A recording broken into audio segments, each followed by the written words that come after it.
thanks to the Australian Institute of Criminology for the opportunity today to speak briefly on this topic. And I wanted to thank the organisers for the enforced brevity and focus of the 3 to 5 minute format. I've been developing a completely unscientific theory recently that the optimum maximum length of any presentation is 20 minutes because that's the length of time that elapses on the nightly news between the start of the news and when the sports and weather begins. And given that I think 3 minutes is about as long as it takes to tell the headline story, I think today's format definitely aligns with, and I like to think reinforces my theory.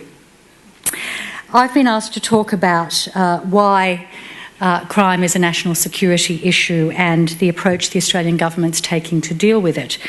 And I'll begin by saying that crime per se is not in itself a national security issue, as the former Prime Minister, Mr Rudd, said in the National Security Statement delivered to the Australian Parliament, the first ever National Security Statement delivered to Parliament in December 2008. And what he said was, of course, not all security challenges we face are by definition national security challenges. Some, such as community safety and low-level criminality, quite properly fall outside the scope of national security.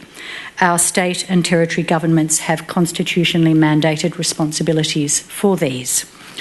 But that statement did go on to identify organised crime as a national security issue.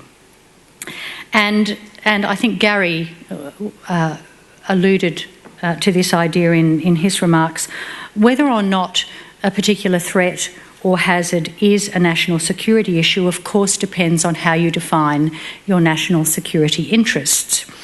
And in the National Security Statement in December 2008, those enduring national security interests for Australia were defined as follows: maintaining Australia's territorial and border integrity, promoting Australia's political sovereignty, preserving Australia's cohesive and resilient society and the long-term strengths of our economy, protecting Australians and Australian interests both at home and abroad, and promoting an international environment, particularly in the Asia-Pacific region, that is stable, peaceful and prosperous, together with a global rules-based order which enhances Australia's national interests.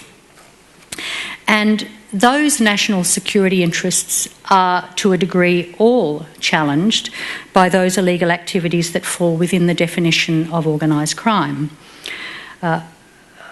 This is not by any means an exhaustive list, but I would point in particular to transnational crime, including trafficking in persons and drugs, cybercrime and money laundering as crimes which clearly challenge the integrity, among other things, of our borders.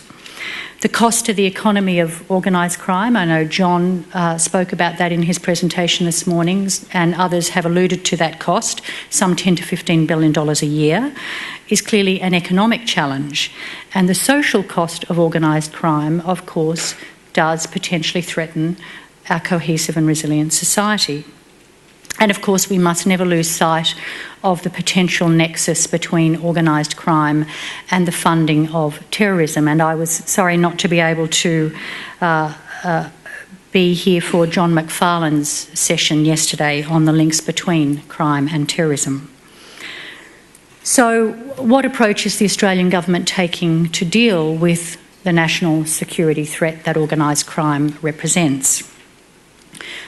Those of you who were here yesterday will recall that William Hughes, in his presentation, alluded to the need to manage serious and organised crime at the strategic level via collaboration between relevant agencies. And that is very much at the heart of the approach that the Commonwealth Government is taking to dealing with the threat of organised crime.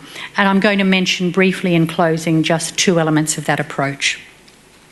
Firstly, the Commonwealth Organised Crime Strategic Framework that I know a number of people in the audience will be very familiar with is designed to ensure a more integrated and collaborative approach within the Commonwealth to combating organised crime. including through, and again this list is not exhaustive, including through improving intelligence sharing, establishing stronger partnerships with industry and the community, and acknowledging, and I think this is particularly relevant to the issue of national security, acknowledging that organised crime doesn't recognise borders. And the second aspect of the Commonwealth's approach that I will mention is that at the very highest level, our national security advisory and decision-making mechanisms incorporate law enforcement representatives in order to ensure that the threat of organised crime is fully comprehended and addressed.